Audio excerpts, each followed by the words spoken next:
Welcome back to another story on Infidelity Tales Lab. Before we begin, tell us, where in the world are you watching from? Now, let's dive into today's story. Chapter 1. The Perfect Facade. Daniel Emerson stood in his garage workshop, hands blackened with motor oil, the scent of metal and grease clinging to his work clothes. 23 years of marriage, and he still found solace in fixing things. Cars, motorcycles, anything with an engine. It was honest work, even if it wasn't glamorous. "Danny, I'm home." Victoria's voice echoed through the house, sharp and commanding. Gone was the sweet girl he'd married fresh out of college. The woman who walked through his door now wore designer clothes and carried herself like she owned the world. Victoria Emerson had climbed the corporate ladder at Meridian Industries with ruthless efficiency. From a junior accountant to senior vice president in 15 years. Impressive by any standard. What Daniel didn't know was how many rungs she'd stepped on to get there, or whose bed she'd warmed along the way. In the garage, "Vic," he called back, wiping his hands on a rag. She appeared in the doorway, her nose wrinkling in disgust. "God, Daniel, you smell like a mechanic." "I am working on the neighbor's bike. Pro bono." He'd been helping elderly Stanley Blake with his vintage Harley for weeks. Stanley was a retired Marine who couldn't afford shop rates, and Daniel had a soft spot for veterans. "You need to shower before dinner. Mother's coming over to discuss my promotion." Elizabeth Briggs, Victoria's mother, was a bitter woman who'd never forgiven Daniel for being beneath her daughter's station. She'd wanted Victoria to marry Christopher Schaefer, the golden boy from their country club. Instead, Victoria had chosen love over money. A decision Elizabeth reminded them of at every opportunity. That evening, Elizabeth sat at their dining table like a queen holding court. "Victoria, darling, tell me about the promotion party Friday." Victoria's eyes lit up. "It's going to be incredible.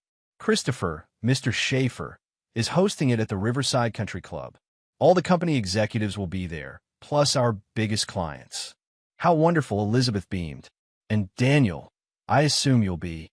"Actually," Victoria interrupted, her voice dropping, "it's a professional event. Very exclusive." Daniel looked up from his plate. Meaning it's not really appropriate for spouses who aren't in the industry." The lie hung in the air like smoke. Daniel had seen the invitation on the kitchen counter. "Mr. and Mrs. Christopher Schaefer request the pleasure of your company." It specifically mentioned spouses. "I see." Daniel's voice was calm, measured. 20 years in construction management had taught him when to observe and when to act. This was an observation moment. Elizabeth's smile turned predatory. "It's probably for the best, dear. These corporate affairs can be so stuffy. You'd be much more comfortable at home." After Elizabeth left, Daniel lay in bed, listening to Victoria's breathing beside him. She was already asleep, probably dreaming of her success. He'd built their life brick by brick, literally. His construction company had provided the stability that allowed her to take risks, to climb her ladder. Now she was embarrassed by the foundation he'd laid. His phone buzzed. A text from his old Army buddy, Neil Draper. "Still want that favor I owe you? Big opportunity coming up." Daniel stared at the ceiling. Neil worked in corporate acquisitions now, dealt with companies like Meridian Industries. They'd served together in Afghanistan, where Daniel had saved Neil's life during an IED attack. Some debts never expired. He typed back, "Maybe. Tell me more." Chapter 2. The Invitation Withdrawn. Friday arrived with the kind of crisp autumn air that made everything seem possible. Daniel had taken the day off, telling Victoria he wanted to wish her luck. She'd seemed genuinely touched by the gesture, the first real emotion he'd seen from her in months. "You look beautiful," he said as she checked herself in the hallway mirror. And she did. The black cocktail dress hugged her figure perfectly, and her auburn hair was styled in an elegant updo. She looked like the successful executive she'd become. "Thank you." She kissed his cheek, careful not to disturb her lipstick. "I should be home by midnight." "Enjoy your night, Vic. You've earned it."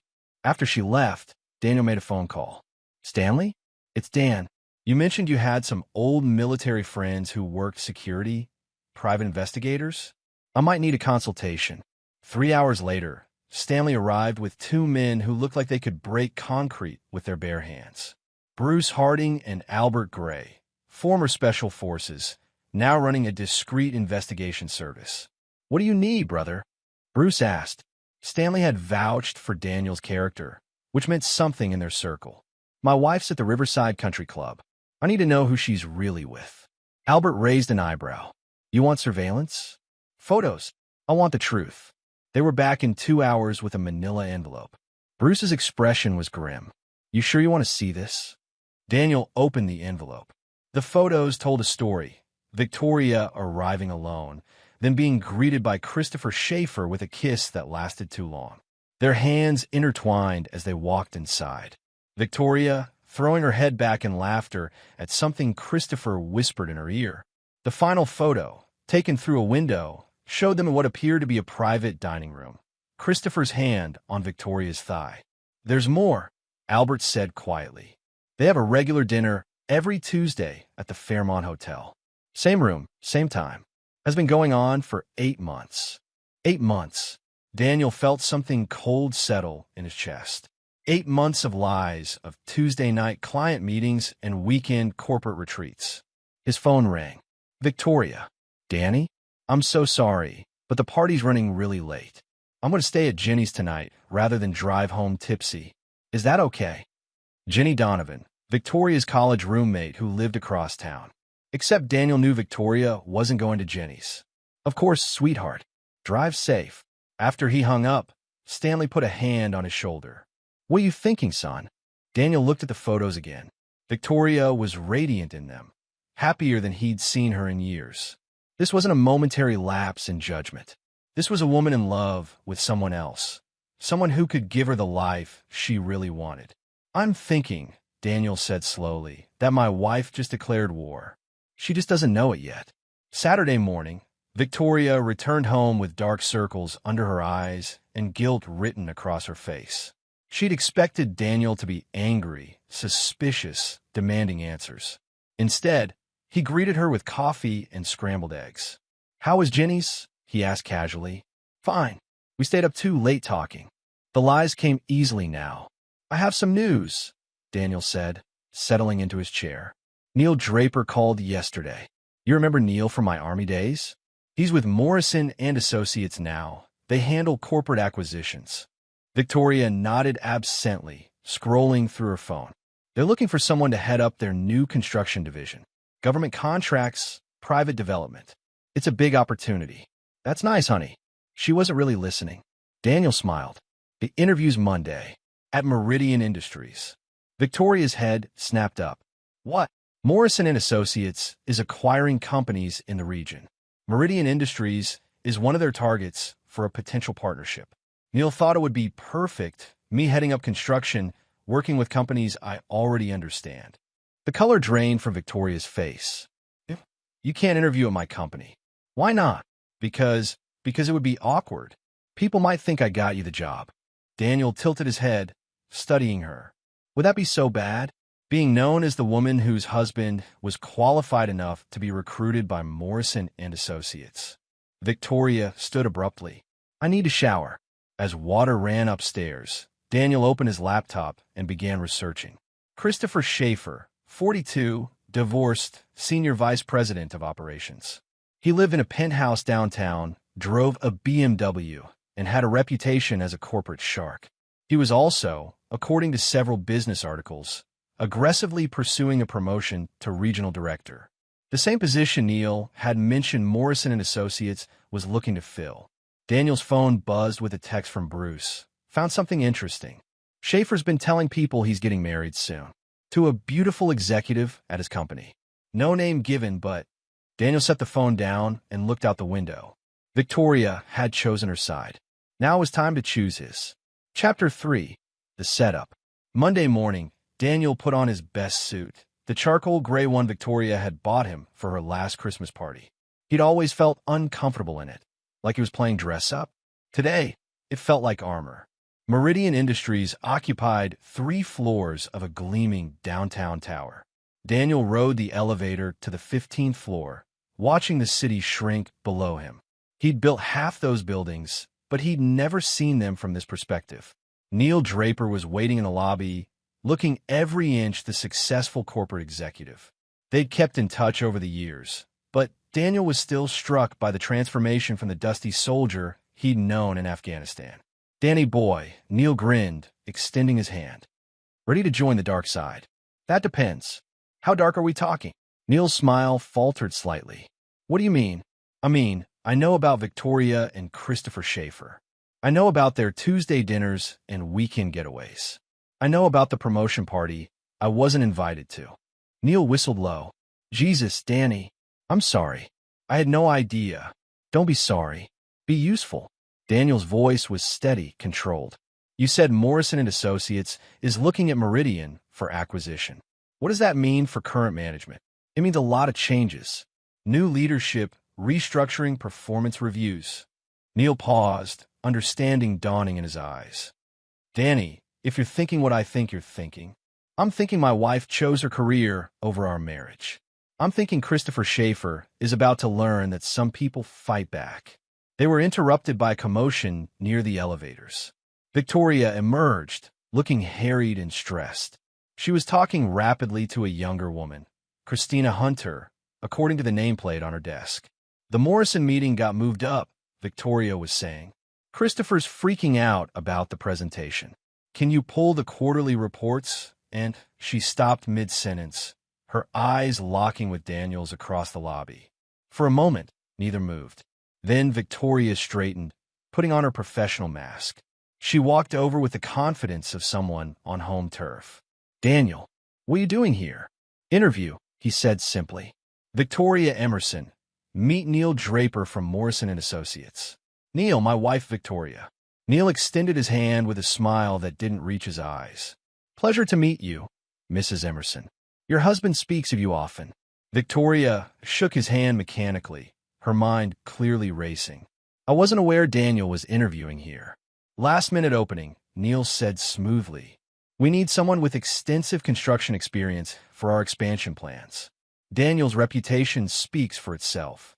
"What expansion plans?" Victoria's voice was sharp. Before Neil could answer, Christopher Schaefer appeared. He was exactly what Daniel had expected. Tall, polished, wearing a suit that cost more than most people's monthly salary. His smile was practiced, political. "Is this about the Morrison meeting?" Christopher asked, then noticed Daniel. "I don't believe we've met." Daniel stood, extending his hand. "Daniel Emerson, Victoria's husband." Christopher's grip was firm, but Daniel felt the slight tremor of surprise. "Christopher Schaefer, Senior VP of Operations. I've heard so much about you." "Funny," Daniel replied. "Victoria never mentions you at all." The silence stretched uncomfortably. Victoria looked like she wanted to disappear into the floor. "Well," Neil said, breaking the tension, "we should get to that interview. Nice meeting you both." As they walked toward the conference room, Daniel heard Victoria hiss something to Christopher about complications and not planned. The interview itself was a formality. Neil had already explained the situation to his colleagues. Daniel was being brought in as Regional Director of Construction, overseeing all building projects for Morrison and Associates' newly acquired properties. It was a position that would put him in direct contact with companies like Meridian Industries. "The appointment becomes official next Friday," Neil explained afterward. "We're having a small company event to announce the new leadership structure. Very exclusive. Clients, partners, key personnel. Will Meridian Industries be there?" "Of course." Christopher Schaefer's been angling for the regional director position himself. "He doesn't know we've already filled it." Daniel smiled for the first time in days. "I imagine Friday will be quite educational for him." That evening, Victoria was unusually quiet during dinner. She picked at her food, clearly distracted. "How was your day?" Daniel asked. "Fine." She didn't look up from her plate. "Mine was interesting. Got the job." That got her attention. "What job?" "Regional Director of Construction for Morrison and Associates. I start Monday." Victoria's fork clattered against her plate. "You can't be serious." "Dead serious. Neil says it's a great opportunity to work with local companies, build partnerships. I might even get to work directly with Meridian Industries." "Daniel, this could be really complicated." "Why?" "Because people might think I'm using my wife's connections." He leaned back in his chair, studying her face. "Or because you're worried I might learn something you don't want me to know?" Victoria's cheeks flushed. I don't know what you mean. Don't you? Daniel stood, carrying his plate to the sink. By the way, Neil mentioned there's a company event Friday night. Very exclusive. He insisted I bring my wife. Victoria's face went white. I might have to work late Friday. That's a shame, Daniel said, rinsing his plate. I was looking forward to introducing you to my new colleagues, especially the ones from Meridian Industries. He left her sitting at the table, staring into space. Upstairs, he could hear her making frantic phone calls. The first was to Christopher, her voice low and urgent. The second was to her mother. Daniel didn't try to listen. He didn't need to. The trap was set. Friday would tell him everything he needed to know about where his wife's loyalty truly lay. Chapter 4. The Gathering Storm. Thursday evening, Daniel sat at his workshop, but he wasn't fixing engines. Spread across his workbench were documents Neil had provided, Meridian Industries organizational charts, financial reports, and personnel files. Christopher Schaefer's profile made for interesting reading. The man was ambitious to the point of recklessness. He'd made enemies climbing the corporate ladder, stepping on colleagues and subordinates alike. His divorce 2 years ago had been contentious. His ex-wife, Melanie Donaldson, had accused him of serial infidelity and emotional abuse. The settlement had been sealed, but Neil's contacts had provided the highlights. Studying the enemy, Daniel looked up to find Stanley Blake in the doorway, 2 bottles of beer in his hands. Something like that. Daniel accepted the beer gratefully. What brings you by? Bruce called. Said you might need backup tomorrow night. Daniel raised an eyebrow. I'm attending a corporate party, not storming a beach. Stanley's weathered face cracked a smile. Son, I've been married 3 times. Sometimes they're the same thing. They drank in comfortable silence for a while. Finally, Stanley spoke again. You sure about this path you're walking? Once you start down this road, there's no going back. She already made that choice for both of us, Daniel said quietly. 8 months ago, when she decided Christopher Schaefer was worth more than 23 years of marriage. And if she comes clean, asks for forgiveness. Daniel's expression didn't change. Stanley, in Afghanistan, if someone betrayed the squad, what happened to them? They didn't make a home. Exactly. Some betrayals can't be forgiven. Some bridges once burned can't be rebuilt. Victoria's behavior had grown increasingly erratic as Friday approached.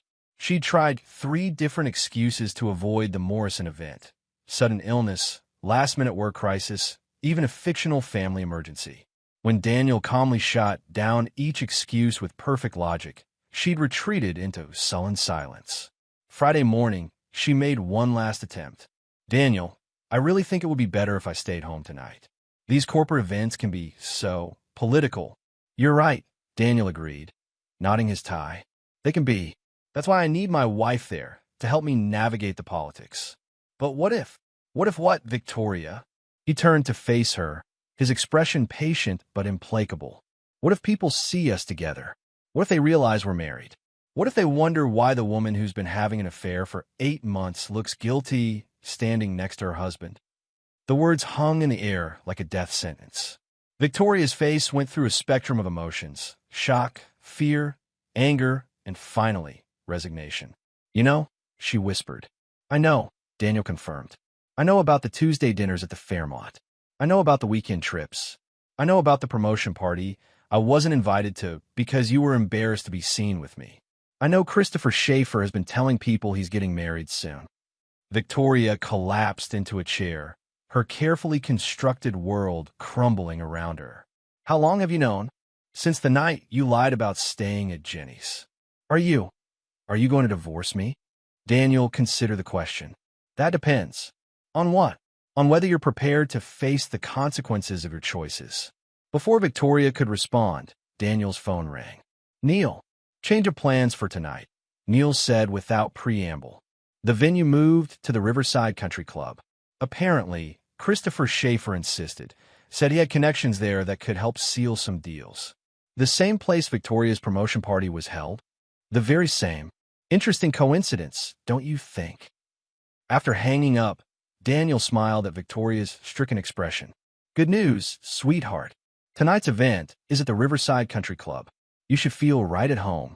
The Riverside Country Club's main ballroom was a testament to old money and older connections. Crystal chandeliers cast warm light over clusters of executives and politicians, their conversations a steady murmur of deal-making and networking. Daniel entered with Victoria on his arm, and he felt the subtle shift in the room's energy. Heads turned, whispers started. Victoria was well known here, but not with a husband in tow. "Mr. Emerson." Neil appeared with a broad smile and 2 champagne flutes. "So glad you could make it. And Mrs. Emerson, you look lovely." Victoria managed a weak smile. "Thank you. Let me introduce you around," Neil said, leading them toward a group of executives. "These are the key players in our expansion plans." As they moved through the crowd, Daniel noticed Christopher Schaefer across the room. The man was holding court near the bar, gesticulating animatedly as he spoke to a group of younger executives. He hadn't noticed Victoria's arrival yet. "Ah, there's someone you need to meet," Neil said, steering them toward an older woman with sharp eyes and an even sharper smile. "Daniel, this is Elizabeth Cooley, Morrison & Associates Senior Vice President." "Elizabeth, our new Regional Director of Construction, Daniel Emerson." Elizabeth extended a manicured hand. "Mr. Emerson, Neil's told me wonderful things about your background. 20 years in construction management, Army engineering experience, and a reputation for completing projects ahead of schedule and under budget." "I try to deliver what I promise," Daniel replied. "How refreshing. So many people in this business make promises they can't keep." Her eyes flicked to Victoria. "And you must be Mrs. Emerson. How wonderful that you can be here to support your husband's new position." Victoria forced another smile. "Yes, I'm very proud of Daniel." "As you should be. Neil tells me you work for Meridian Industries. We're hoping to develop a strong partnership with your company." "Victoria is actually the senior VP there," Daniel said proudly. "She's been instrumental in their recent growth." "How impressive. A true power couple." Elizabeth's smile could have cut glass. "I'm sure you'll both be invaluable as we move forward." As Elizabeth excused herself, Victoria grabbed Daniel's arm. "I need some air." They stepped onto the club's terrace, where the October night was crisp and clear. Victoria leaned against the railing, her hands shaking slightly. "Daniel." "Victoria." They turned to see Christopher Schaefer approaching, his face flushed with alcohol and excitement. He stopped short when he saw Daniel. "Christopher," Victoria said weakly. "I'd like you to meet my husband, Daniel Emerson." Christopher's expression shifted through confusion, recognition, and finally understanding. "Your husband, the one from the other day." "The Regional Director of Construction for Morrison & Associates," Daniel clarified. "I believe we'll be working together quite closely." The blood drained from Christopher's face. "Regional Director? But I was told that you were being considered for the position." Daniel's smile was cold. "I'm sure you were. Unfortunately, Morrison & Associates decided to go with someone who had more comprehensive experience." Christopher looked between Daniel and Victoria, the implications hitting him like physical blows. "Victoria, you didn't tell me your husband was." "Was what?" Daniel interrupted. "Qualified, successful, capable of providing for his wife without requiring her to compromise her integrity." The silence stretched until Christopher's phone buzzed. He glanced at it, and his face went completely white. "Excuse me," he mumbled, fleeing back into the ballroom.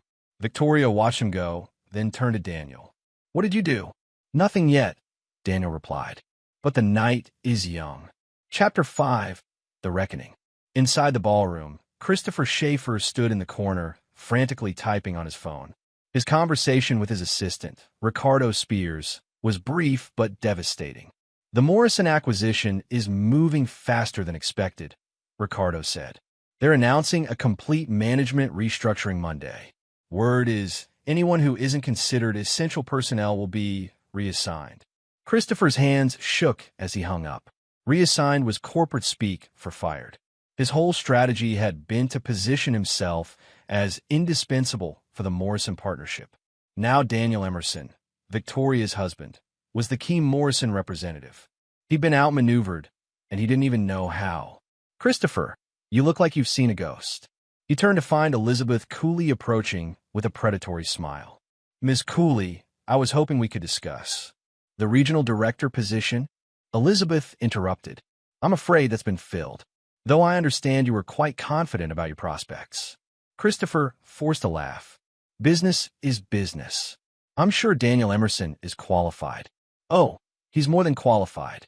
20 years of construction management, Army engineering background, and according to his references, absolutely ruthless when it comes to completing objectives. Elizabeth paused. The kind of man who never leaves a job unfinished. The implication hung in the air. Christopher excused himself and headed for the bar, needing something stronger than champagne. Meanwhile, Daniel was working the room with the skill of a man who understood that war was often won with handshakes and small talk. He introduced himself to Meridian executives, many of whom knew Victoria but had never met her mysterious husband. So you're the famous Daniel Emerson, said Johanna Bryan, Meridian's CFO. Victoria talks about you all the time. Does she? Daniel smiled. All good things, I hope. Oh yes. She's always mentioning how hard you work, how dedicated you are to your projects. Johanna lowered her voice conspiratorially. Between you and me, some of us were starting to think you were made up. Victoria's so private about her personal life.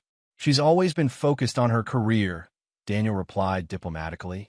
I admire that about her. Across the room, Victoria was trapped in a conversation with several Morrison executives who were praising her husband's qualifications. Each compliment felt like a knife twist. You must be so proud, said Orlando Davis, Morrison's legal counsel. Neil Draper speaks very highly of Daniel's integrity. Says he's the kind of man who values loyalty above everything else. Victoria's smile felt like it might crack her face. Yes, Daniel is very principled. That's so important in business, Orlando continued. Too many people these days are willing to compromise their values for short-term gains. It always catches up with them eventually. As the evening wore on, Daniel noticed Christopher's increasing desperation. The man was making the rounds, trying to salvage relationships and curry favor with Morrison executives. Each interaction seemed to leave him more dejected. Trouble in paradise? Neil appeared at Daniel's elbow. I wouldn't know, Daniel replied. I'm just here to meet my new business partners. Speaking of which, there's someone you need to meet. Neil gestured toward a distinguished older man near the windows. Anthony Sullivan, he owns half the construction contracts in the city. Also happens to be Christopher Schaefer's biggest client. They approached Sullivan, who greeted Neil warmly. Anthony, I'd like you to meet Daniel Emerson, our new regional director. Daniel, Anthony Sullivan of Sullivan Enterprises. Sullivan's handshake was firm, his eyes sharp and assessing. Emerson, that name sounds familiar. You might know my work, Daniel said. I've handled construction on several major projects in the city. The Riverside Medical Center expansion, the Harbor District redevelopment, the new courthouse downtown. Sullivan's eyebrows rose. You built the courthouse? That was completed 3 months ahead of schedule and significantly under budget. Excellent work. Thank you. I believe in delivering what I promise. A rare quality these days. Sullivan glanced across the room toward Christopher. Too many people in this business promise the moon and deliver disappointment. As they talked, Daniel learned that Sullivan had been growing increasingly frustrated with Christopher's management of their contracts. Delays, cost overruns, and communication failures had strained their relationship. I've been looking for new partnerships, Sullivan admitted. Someone more reliable. Morrison and Associates values reliability above all else, Daniel assured him. Perhaps we could discuss some collaboration opportunities. Meanwhile, Christopher had cornered Victoria near the ladies' room. What the hell is going on? He hissed. You never mentioned your husband was connected to Morrison and Associates. I didn't know, Victoria protested. This is all as much a surprise to me as it is to you. A surprise? Your husband just became my boss's boss, and you call it a surprise? Christopher, lower your voice. Don't tell me to lower my voice. Do you have any idea what this means? For us? For our plans? Victoria looked around nervously. What plans? We never made any concrete. I've been telling people I'm getting married. I put a deposit down on a house in Hillcrest. I turned down the job offer from Sinclair Industries, because you said we had a future together. Keep your voice down, Victoria whispered urgently. People are starting to stare. Let them stare. My career is over. And your husband who you said was just some blue-collar nobody, is the reason why. Ladies and gentlemen, Elizabeth Cooley's voice cut through the ballroom chatter. If I could have your attention, please. The crowd gathered around as Elizabeth stepped onto the small platform typically used by the club's orchestra. Thank you all for joining us tonight. Morrison & Associates is pleased to announce several exciting developments in our expansion into this market. Daniel felt Victoria tense beside him. First, we're pleased to announce our partnership with several local companies, including the prestigious Meridian Industries. Polite applause rippled through the crowd. Second, we're restructuring our regional operations to better serve our clients and partners. This will mean some changes in personnel and reporting structures. Christopher's face had gone ashen. Finally, I'd like to introduce our new Regional Director of Construction, Daniel Emerson. Daniel brings 20 years of construction management experience and will be overseeing all building projects for our regional operations. The applause was stronger this time. Daniel stepped forward slightly, acknowledging the recognition with a modest nod. Daniel will be working closely with our partner companies to ensure efficient, cost-effective project completion. I'm confident his leadership will benefit everyone in this room.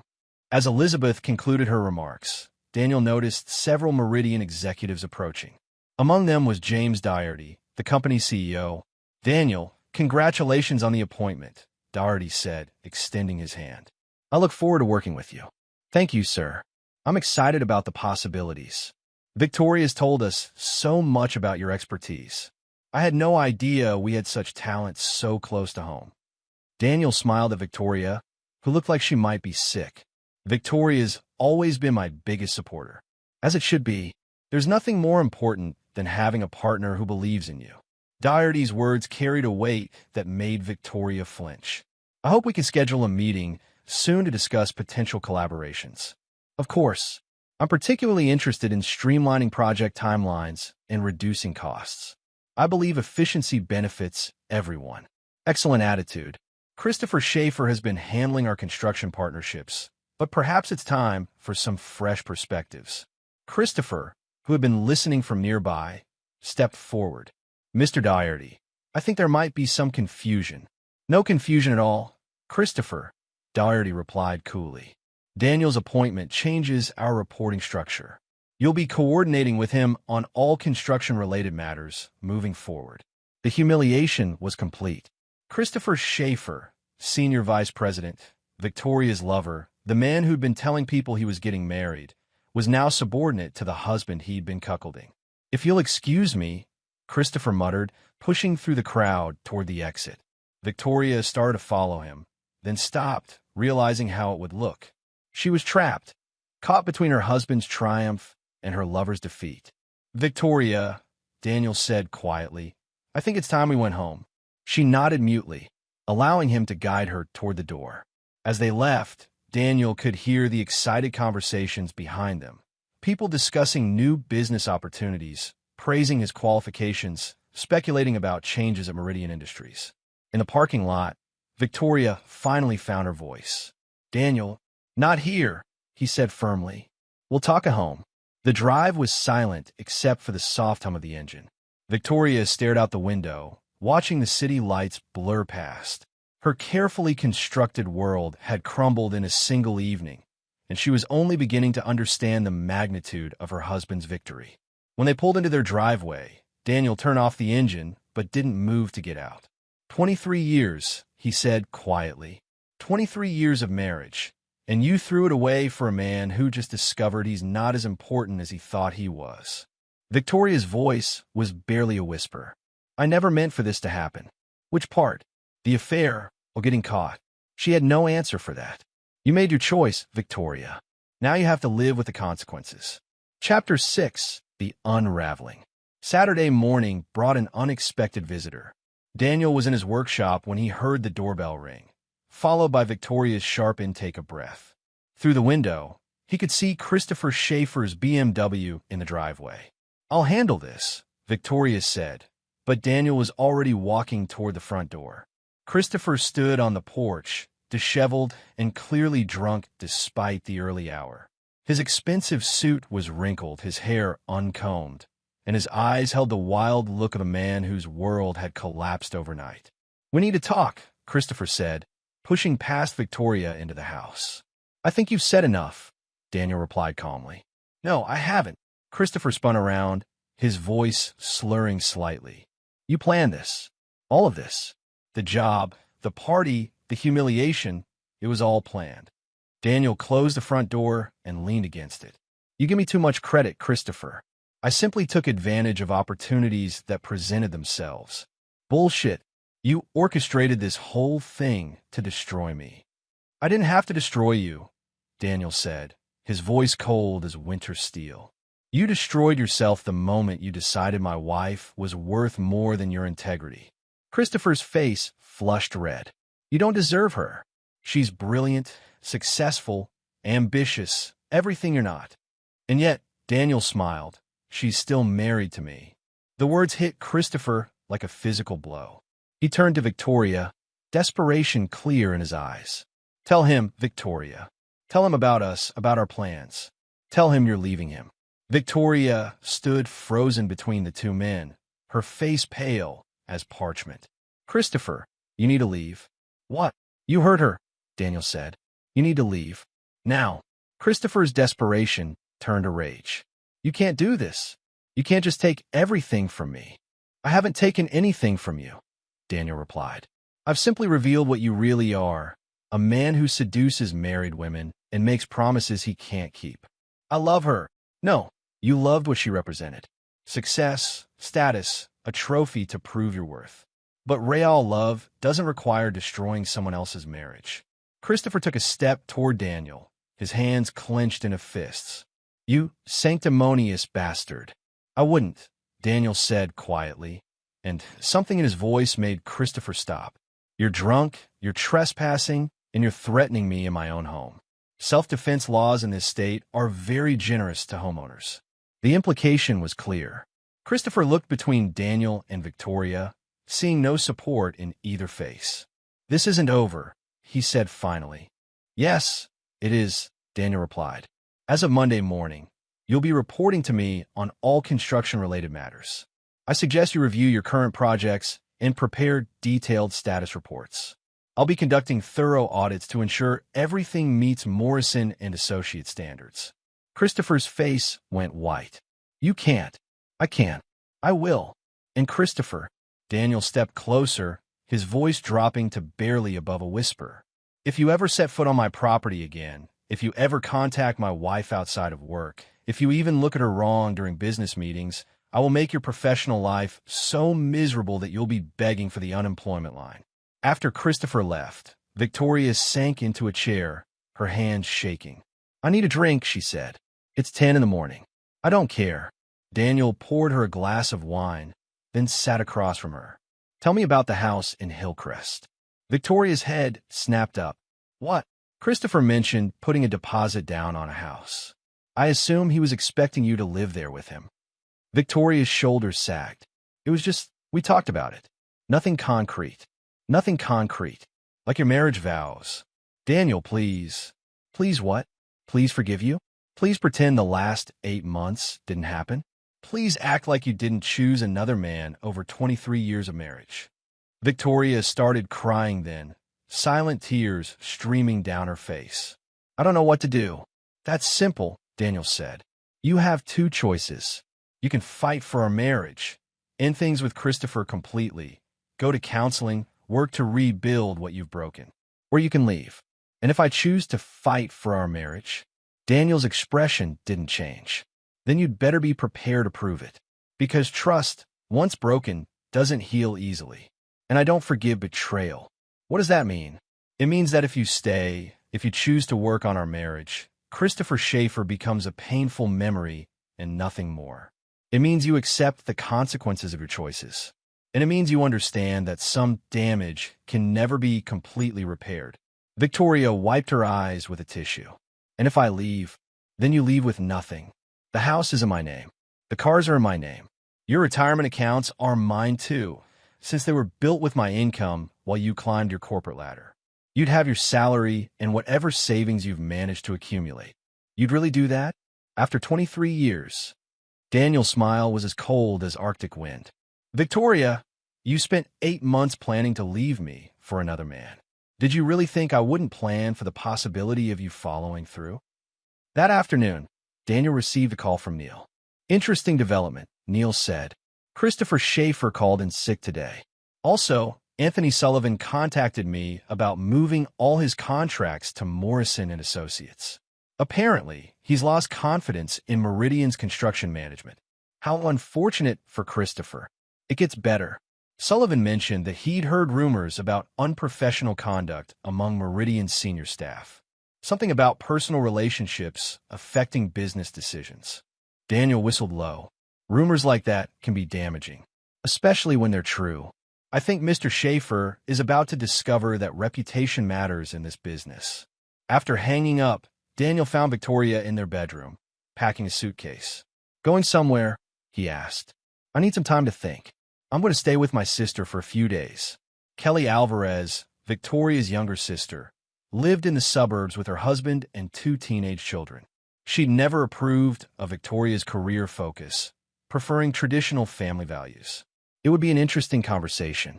Take all the time you need, Daniel said. But understand, when you come back committed. No more Christopher, no more lies, no more divided loyalties. Or you don't come back at all. Victoria paused in her packing. What about Christopher's job? Will you really make his life miserable? That depends on him. If he behaves professionally, keeps his distance from you, and does his work competently, we'll have no problems.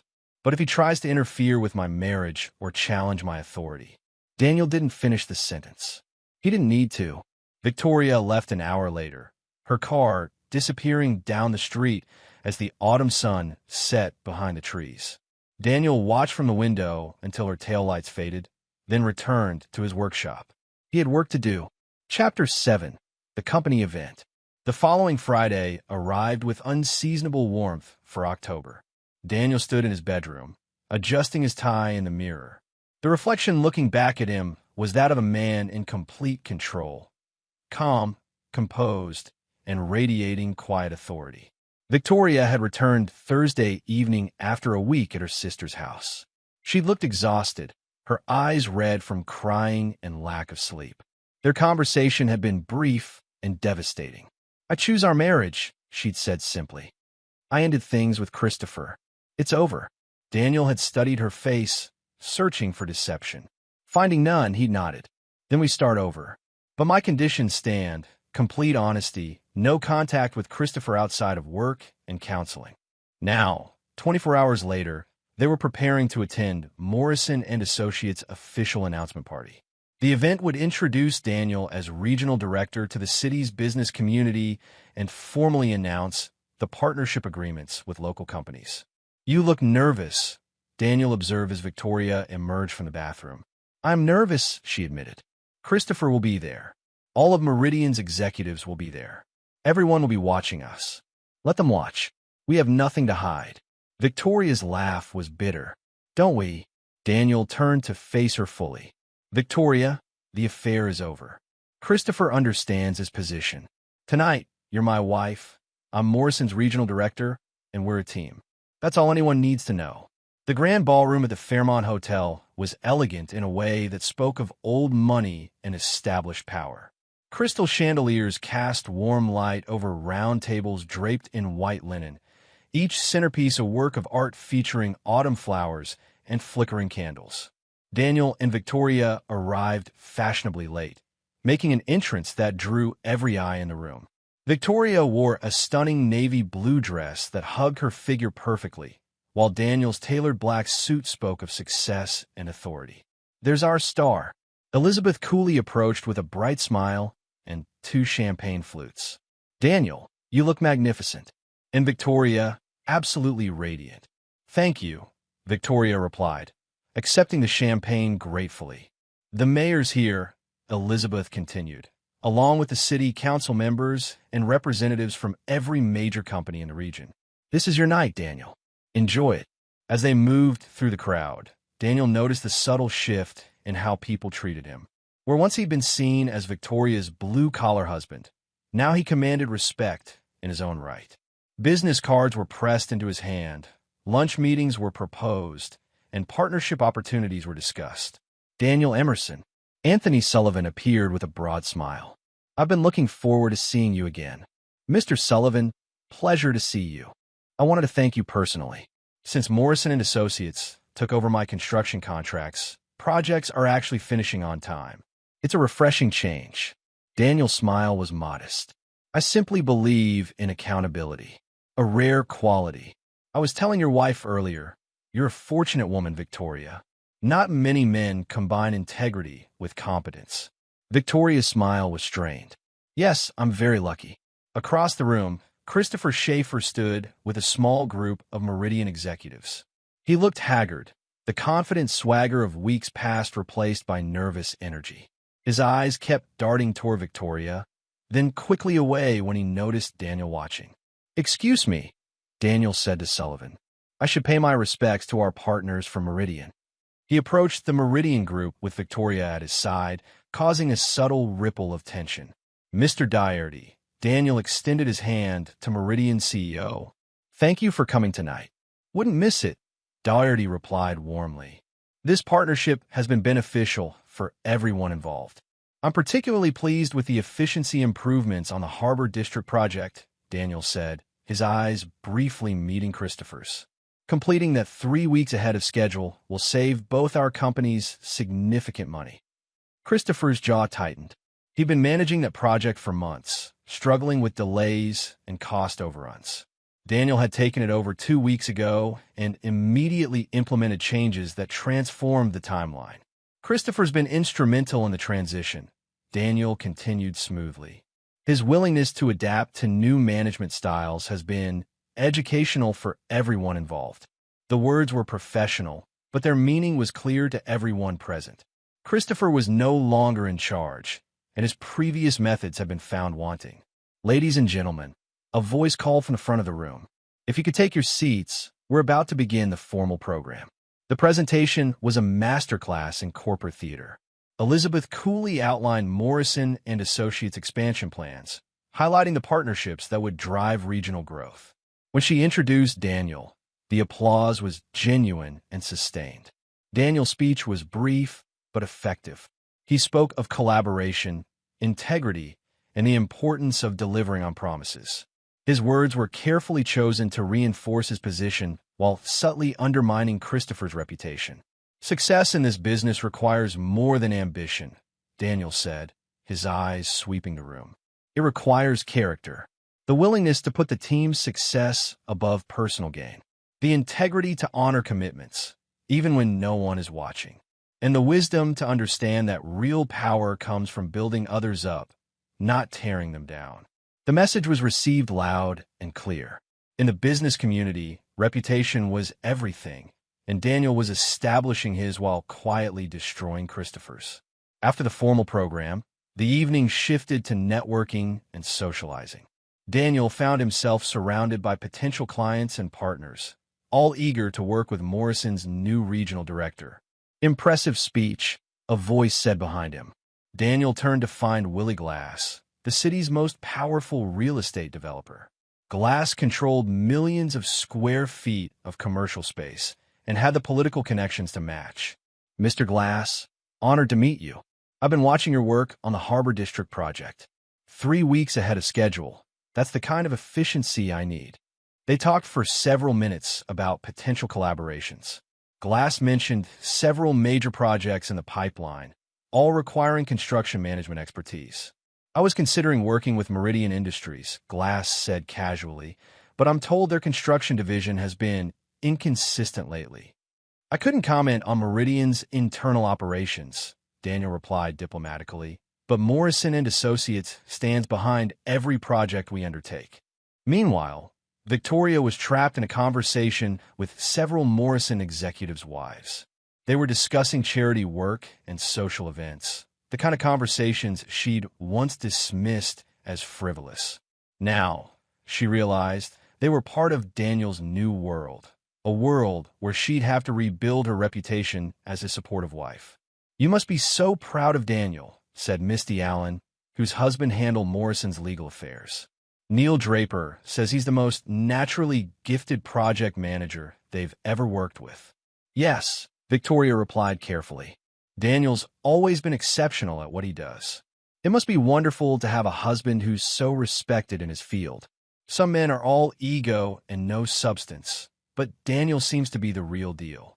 The conversation continued in this vein, each comment a subtle reminder of Daniel's rising status and her own diminished position. She was no longer Victoria Emerson, Senior Vice President. She was Daniel Emerson's wife, and her value was measured by her support for his success. Across the room, Christopher nursed his second whiskey and watched the proceedings with bitter resentment. Every handshake Daniel received, every business card exchanged, every laugh shared over potential deals, it all represented opportunities that should have been his. "Drowning your sorrows?" Christopher looked up to find Bruce Harding at his elbow. The former Special Forces operator looked every inch the corporate security consultant in his tailored suit. "I'm sorry, do we know each other?" "Bruce Harding. I do security consulting for Morrison and Associates." Christopher's blood ran cold. Security consulting could mean many things, but in his current situation, none of them were good. "What kind of security consulting?" Bruce's smile was predatory. "Background checks, due diligence, risk assessment. Making sure our partners and employees don't have any complications that might affect business relationships." "I see. For instance," Bruce continued conversationally, "if someone were involved in an inappropriate relationship that could create conflicts of interest, that would be the kind of risk Morrison and Associates would want to identify and address." Christopher set down his glass with shaking hands. "I'm not sure what you're implying." "I'm not implying anything. I'm stating facts. Morrison and Associates takes professional conduct very seriously. Employees who create liabilities tend to find themselves reassigned." The threat was clear.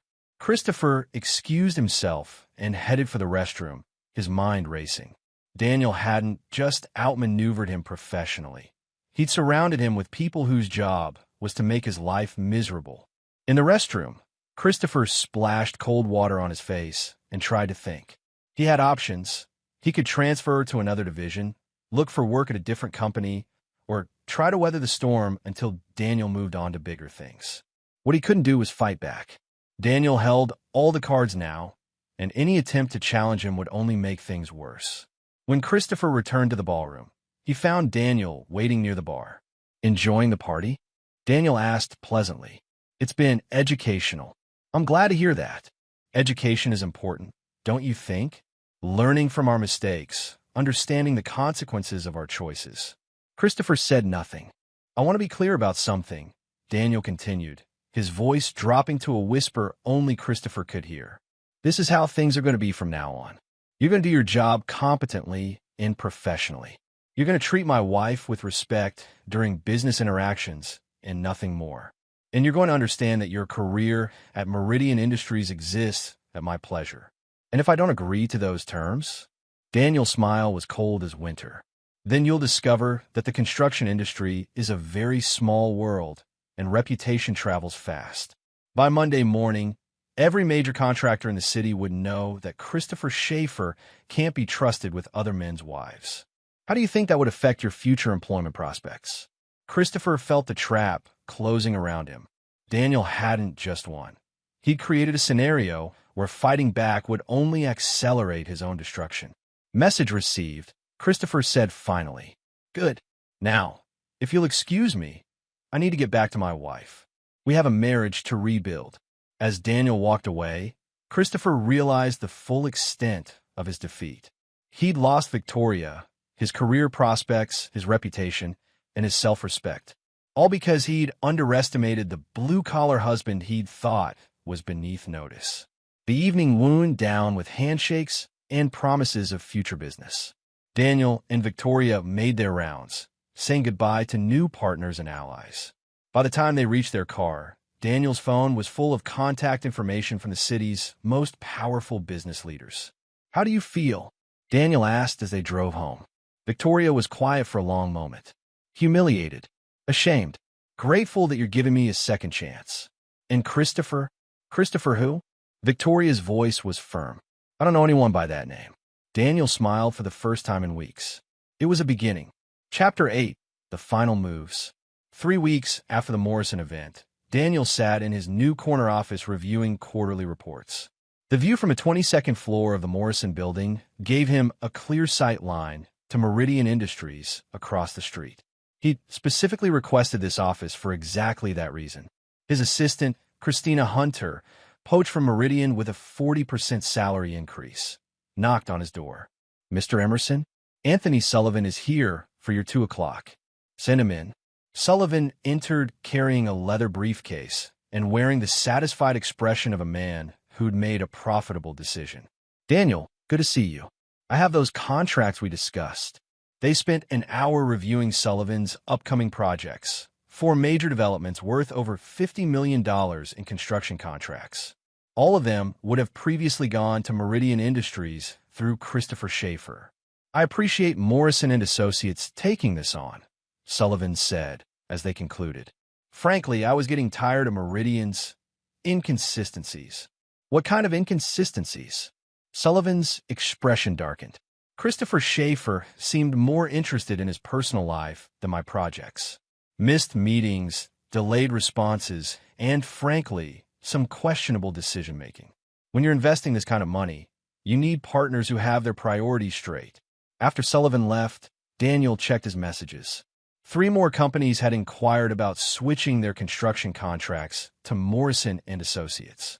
Word was spreading through the business community that Christopher Schaefer was no longer the reliable partner he'd once been. It wasn't entirely unfair. Since the Morrison event, Christopher's performance had deteriorated noticeably.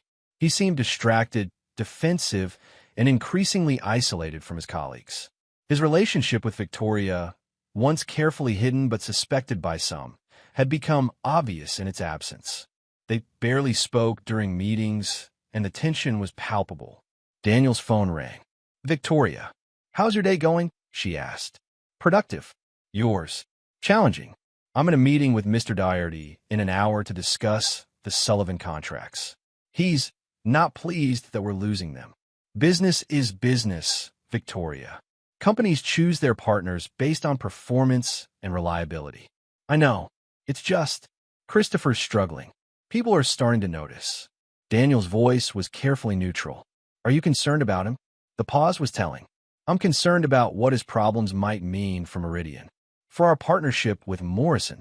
The partnership is solid as long as Meridian maintains professional standards. If individual employees can't meet those standards..." "I understand." After hanging up, Daniel reviewed Christopher's personnel file. Neil had provided it as part of the due diligence process. The man's performance reviews had always been strong, but there were troubling patterns. High turnover in his department, complaints about his management style, and whispers about inappropriate relationships with female colleagues. Victoria had been his latest conquest, but not his first. Daniel's investigation had revealed at least 2 other affairs. One with a subordinate who'd transferred to avoid him, another with a client's daughter that had nearly cost Meridian a major contract. Christopher Schaefer was a predator who used his position to seduce women, and he'd been getting away with it for years. That afternoon, Daniel had an unexpected visitor. Elizabeth Briggs, Victoria's mother, appeared in his office without an appointment. "Daniel, I hope you don't mind me stopping by." "Of course not, Elizabeth. Please sit down." Victoria's mother looked uncomfortable, a rare sight for a woman who usually radiated superiority. "I wanted to apologize," she said finally, "for what I said at Victoria's promotion party. About the way you smell. It was inappropriate and cruel." Daniel studied her face. "What's brought about this change of heart?" Elizabeth's laugh was bitter. "Reality. I spent 40 years married to Victoria's father, and he never achieved half of what you've accomplished in the last month. I let my prejudices blind me to your worth." "And Christopher Schaefer?" "Christopher Schaefer is a snake who nearly destroyed my daughter's marriage. I should have seen it sooner." Elizabeth paused. "Victoria told me you're working on your marriage. I wanted you to know that you have my support." It was a significant victory. Elizabeth Briggs was a formidable woman with considerable social influence. Having her as an ally rather than an enemy would make Victoria's reintegration into Daniel's world much smoother. That evening, Daniel arrived home to find Victoria in the kitchen, cooking dinner for the first time in months. She'd changed from her business suit into casual clothes, and there was something different about her demeanor. "Smells good," he said, loosening his tie. "Pot roast with vegetables. I remember you used to love my pot roast." "I still do." They ate in comfortable silence, both aware that they were rebuilding something that had been broken. The process was slow, careful, like reconstructing a shattered vase. Possible, but the cracks would always be visible. "I heard about the Sullivan contracts," Victoria said finally. "Business decision. Anthony needed more reliable service. Christopher's not handling it well. He's been drinking during lunch, missing meetings. Mr. Doherty is talking about reassigning him." Daniel set down his fork. "How does that make you feel?" Victoria considered the question carefully. "Sad, I suppose. Not because I have feelings for him. Those are gone, but because I played a part in his downfall. Christopher Schaefer's downfall is Christopher Schaefer's responsibility. He made choices, Victoria. Just like you made choices. The difference is you chose to face the consequences and work to make things right. And he didn't. He chose to blame others, to see himself as a victim, to let his problems affect his work. That's not my fault, and it's not yours." Later that night, as they lay in bed reading, Victoria spoke quietly. "Daniel, what happens now? With us, I mean." He closed his book and looked at her. "Now we continue rebuilding. We go to counseling, we work on communication, and we see if what we have left is worth saving." "Do you think it is?" Daniel was quiet for a long moment. "I think we both need to earn back the right to answer that question." Meanwhile, across town, Christopher Schaefer sat in his empty apartment, staring at foreclosure notices and credit card bills. The house in Hillcrest, the one he planned to share with Victoria, was gone. The deposit forfeited when he couldn't secure financing after losing the Sullivan contracts. His phone buzzed with a text from his ex-wife's lawyer. Melanie wanted to renegotiate their custody arrangement, claiming his recent erratic behavior made him an unfit father. Everything was falling apart, and it had all started with Daniel Emerson's quiet smile at that company party. Christopher poured another drink and considered his options. He could transfer to Meridian's West Coast division, start over where Daniel's influence couldn't reach. He could quit and try to find work with a different company. Or he could stay and endure the slow destruction of his reputation. None of the options were appealing.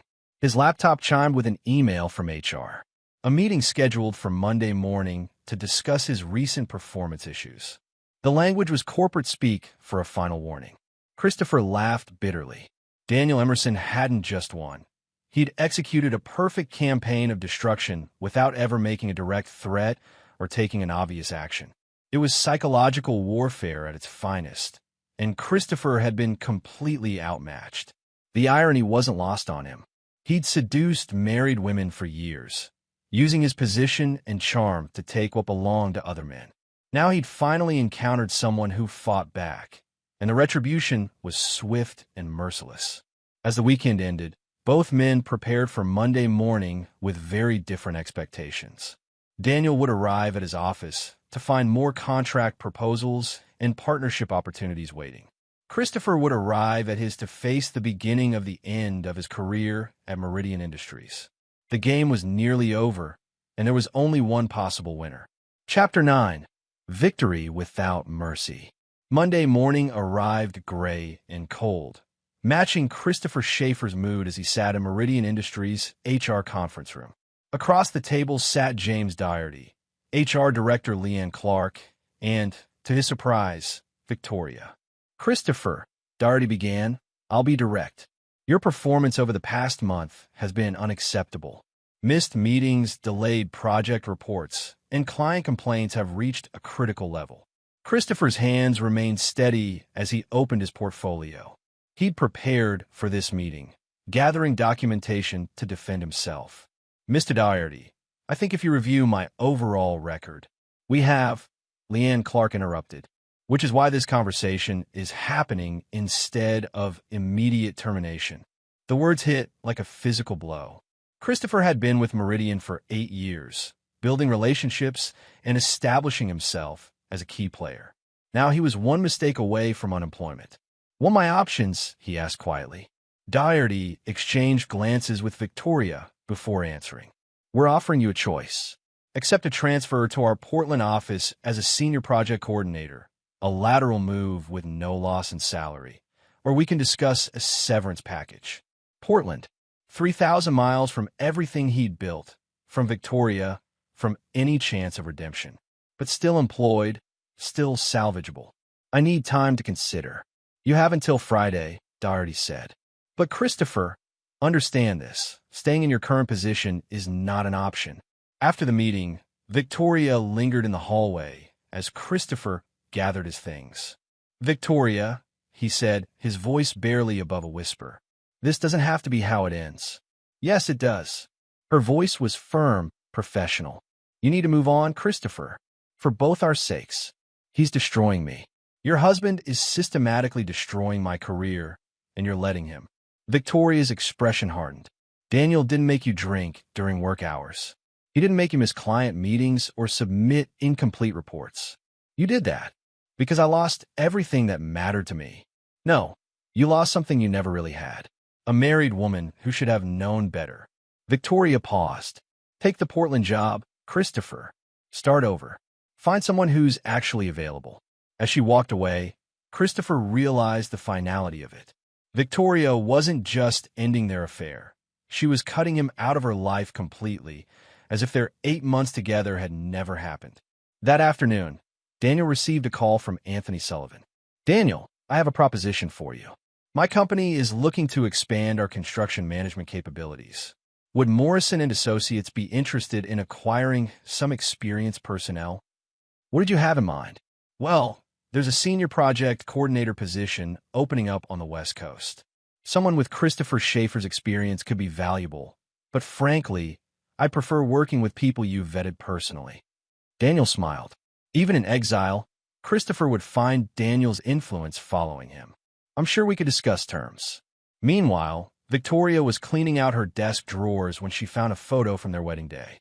24 years old, radiant with happiness, holding Daniel's hand as they cut their cake. They'd looked so young, so hopeful, so certain of their future together. She'd thrown that away for excitement, for the thrill of being desired by a powerful man, for the fantasy of a different life. Now she was fighting to rebuild what she'd nearly destroyed, and the outcome was far from certain. Her phone buzzed with a text from Daniel. "Dinner at Romano's tonight? 7:30. Romano's was where they'd had their first date 25 years ago. It was also where Daniel had proposed 3 years later. The choice of restaurant wasn't accidental. She typed back, "I'll be there." That evening, Victoria arrived at Romano's to find Daniel already seated at a corner table, wearing the same charcoal suit he'd worn to the Morrison event. He stood as she approached, pulling out her chair with old-fashioned courtesy. "You look beautiful," he said, and meant it. Victoria had chosen her outfit carefully. A simple black dress that was elegant without being provocative, professional without being cold. She was trying to find the balance between the woman she'd been and the woman she was becoming. "Thank you. How was your day?" "Productive. Morrison & Associates acquired 3 new contracts this week." "How was yours?" Victoria hesitated. Christopher accepted the Portland transfer. Daniel nodded, cutting into his steak. "Probably for the best. Fresh start for everyone. You knew. I encouraged Anthony Sullivan to make the offer. Christopher's talented when he's focused. A new environment might help him rediscover that focus.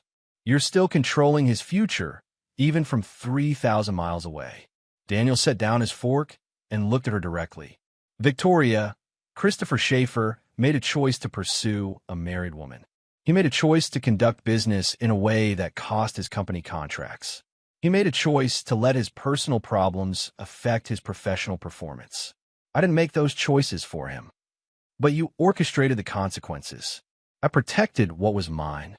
There's a difference." They ate in silence for several minutes before Victoria spoke again. "The counselor wants to see us together next week."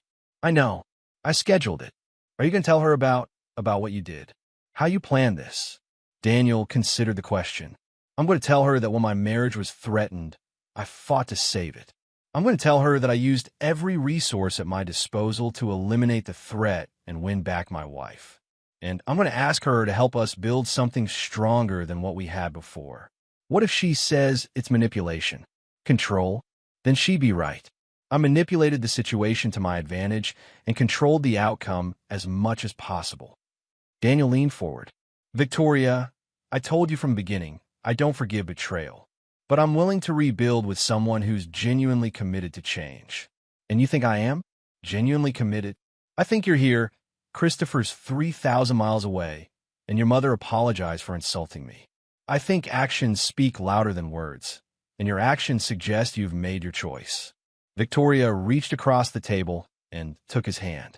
It was the first intimate gesture she'd initiated since the affair ended. I'm sorry, she said quietly, for all of it. For betraying you, for embarrassing you, for throwing away something precious. Daniel squeezed her hand gently. I know. Can you forgive me? Daniel was quiet for a long moment, studying their interlaced fingers. I can try, but forgiveness is a process, not an event. And rebuilding trust takes time. How much time? However long it takes. 3 months later, Daniel stood on the balcony of his new office. Morrison & Associates had promoted him to senior regional director, overseeing operations in 4 states. The view included both Meridian Industries and a Riverside Country Club, 2 places that would forever remind him of how close he'd come to losing everything. Victoria appeared beside him, carrying 2 cups of coffee. She'd been making an effort to visit his office occasionally, rebuilding the connection between their personal and professional lives. Busy day, she asked. Productive. Sullivan wants to discuss a partnership that could double our regional contracts. That's wonderful. Victoria paused. I heard from Christopher yesterday. Daniel's expression didn't change. Oh, he's engaged. To a lawyer from Portland. Apparently, he's doing well with Sullivan's West Coast operations. Good for him. Victoria studied her husband's profile. You really don't care anymore, do you? Christopher Schaefer stopped being relevant to my life the moment you chose our marriage over him. His happiness or misery is no longer my concern. Just like that, Daniel turned to face her. Victoria, I told you from the beginning, I don't forgive and I don't forget. But I also don't waste energy on defeated enemies. Christopher Schaefer is exactly where he deserves to be and where he'll stay. And us? Where do we deserve to be? Daniel set down his coffee and pulled her close. We deserve whatever we're willing to work for. No more, no less. They stood together in comfortable silence, watching the city bustle below them. Somewhere in Portland, Christopher Schaefer was probably sitting in another office, looking out at another view, trying to build another life. His punishment wasn't poverty or destruction. It was knowing that he'd had everything within reach and lost it through his own choices. It was, Daniel reflected, the most perfect revenge of all. Christopher would spend the rest of his life wondering what might have been, while Daniel rebuilt something stronger than before. That evening, Victoria found Daniel in his workshop, but he wasn't working on engines. Instead, he was framing the photo from their wedding day, the one she'd found in her desk drawer. I thought I might put this back up, he said. If you want to. Victoria smiled for the first time in months. A real smile, not the careful expression she'd been wearing during their rebuilding process. I like that very much. As they hung the photo in their living room, Victoria asked one final question. Daniel, what if Christopher had one? What if I'd chosen to leave with him? Daniel's answer was immediate and certain.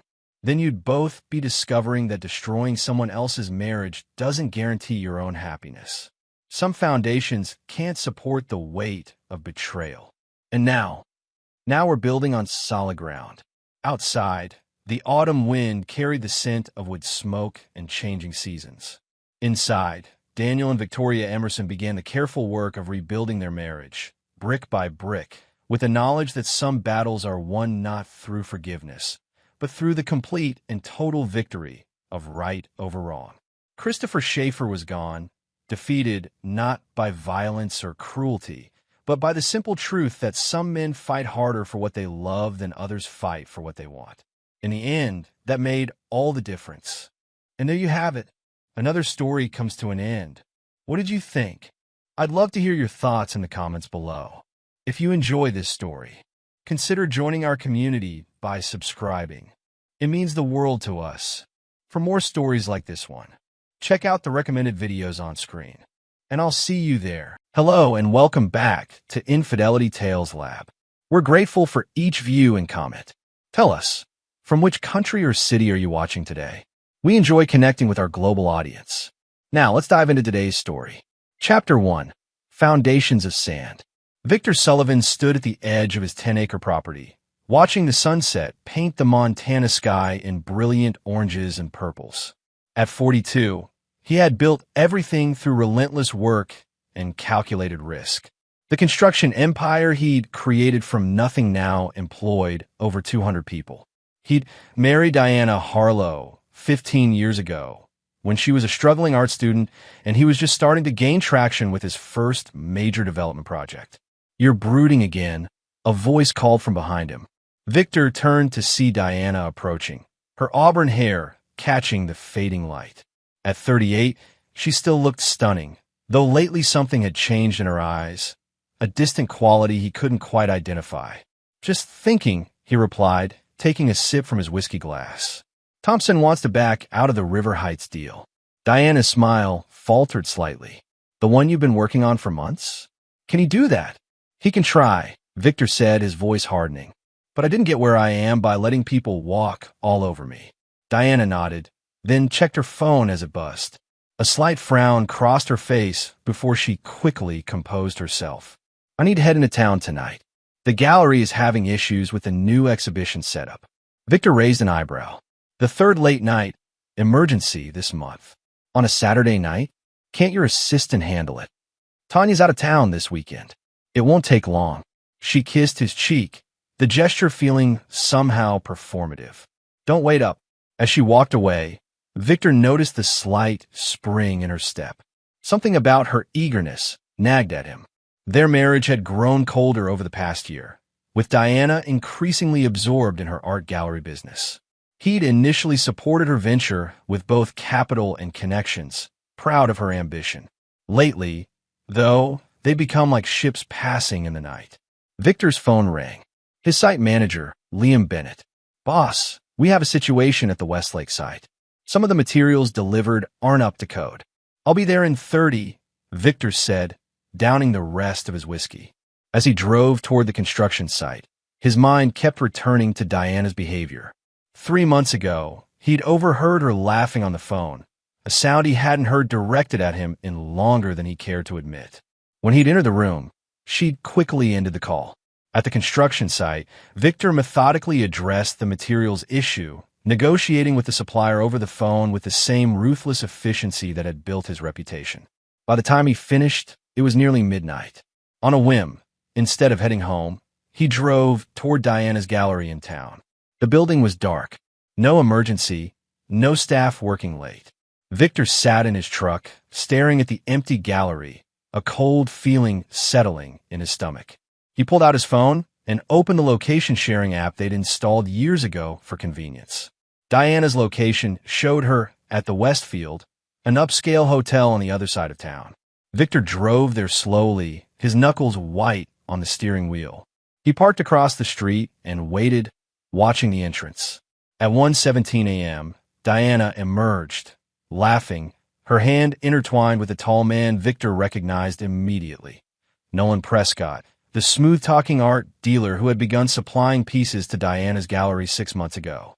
They kissed passionately under the hotel awning before Nolan hailed a cab. Diana stood, watching until the taxi disappeared around the corner, a dreamy smile on her face. Then she walked to her car. Victor sat motionless, a glacier forming in his chest where his heart should be. He didn't follow her. Instead, he started his truck and drove to his office downtown. There, in the silence of his corner office overlooking the sleeping town, he poured himself another whiskey and began to think. Victor Sullivan had never been a man who acted on impulse. His success had been built on patience, strategy, and the ability to see 10 moves ahead while others struggled to see 2. He wouldn't confront Diana immediately. First, he needed information. And then, he would make a plan. Chapter 2. Paper trails. For 2 weeks, Victor maintained the facade of normality at home while methodically investigating his wife's affair. He hired Maxwell Reed, a private investigator recommended by his attorney, to document Diana's movements and communications with Nolan Prescott. "You don't seem as angry as most clients," Max observed when they met in an out-of-the-way diner to discuss findings. Victor's expression remained impassive as he reviewed the photographs of Diana and Nolan entering various hotels, their intimate dinners in neighboring towns. "Anger clouds judgment," he replied, "and I need to see everything clearly." The PI handed over a USB drive. 6 weeks of text messages and emails. "Your tech guy came through with those. Fair warning, they get personal." That night, after Diana claimed another gallery emergency, Victor connected the drive to his laptop in his home office. The messages between his wife and her lover painted a vivid picture of not just physical betrayal, but emotional desertion. They mocked his work hours, his dedication to building the business that funded Diana's comfortable lifestyle and her gallery. "Victor's so predictable," Diana had written. "All he cares about is adding more zeros to his bank account. He hasn't truly seen me in years." 2 more months, Nolan had responded. "Once the divorce is final and we've secured what you deserve from this marriage, we'll never have to hide again." Victor's face remained expressionless as he scrolled through their plans to take half his assets, move to New York, and build a new gallery with his money. Diana had been systematically documenting supposed grievances, fabricated claims of emotional neglect, manufactured arguments, even allegations that Victor had been verbally abusive, all carefully dated and detailed. Setting up a narrative, building a case. The next day, Victor visited his attorney, Howard Lowell, carrying a thick folder of documents. "They're planning to blindside me with divorce papers soon," Victor explained, sliding the evidence across the desk. "She's been creating a fictional record of mistreatment while sleeping with this art dealer. From what I've gathered, they plan to use Montana's equitable distribution laws to take half of everything, including my business." Howard reviewed the materials, his expression growing increasingly grave. "This is methodical. They've been planning this for at least 8 months. He looked up. "What do you want to do, Victor?" Victor leaned forward. "I want to understand exactly what I'm facing legally if she files with these fabricated claims.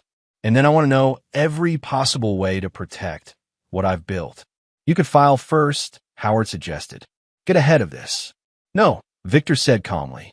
"I need them to believe their plan is working. For now." That weekend, Diana suggested they host a dinner party for important gallery clients.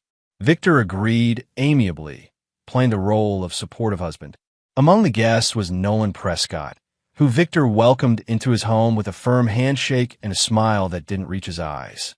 Throughout the evening, Victor observed the subtle glances between his wife and her lover, noting how Nolan charmed their mutual friends and how Diana beamed at him from across the room.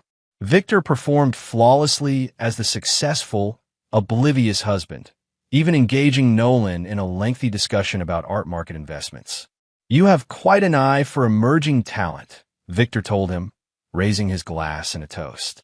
"No wonder my wife values your professional opinion so highly."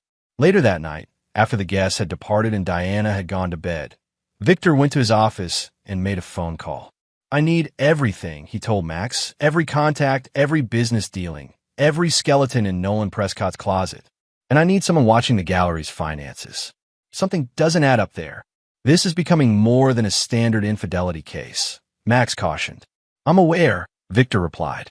"Your discretion will be compensated accordingly." As April turned to May, Victor allowed Diana to believe that her increasingly transparent excuses were working. He listened patiently to her complaints about their marriage, recognizing each as a carefully planted seed meant to justify her impending departure. He noted how she began shifting small personal items from the house, family photographs, heirloom jewelry, sentimental objects she could claim were solely hers. What Diana didn't notice was that Victor had begun making meticulous preparations of his own. Chapter 3. The First Move. On a warm June morning, Diana finally made her move. Victor returned from an early meeting to find divorce papers on his desk, delivered by courier rather than in person. The petition painted him as a cold, controlling workaholic who had emotionally abandoned his wife. It requested half of all marital assets, including a significant stake in Sullivan Construction. Victor called Diana, who didn't answer. Her text response was brief. My lawyer advised against direct communication. This is for the best. He waited until evening to return home, finding Diana packing a suitcase in their bedroom. Were you planning to say goodbye? He asked from the doorway. Diana flinched, then squared her shoulders. I left you a letter along with the papers. I've been unhappy for years, Victor. You must have noticed.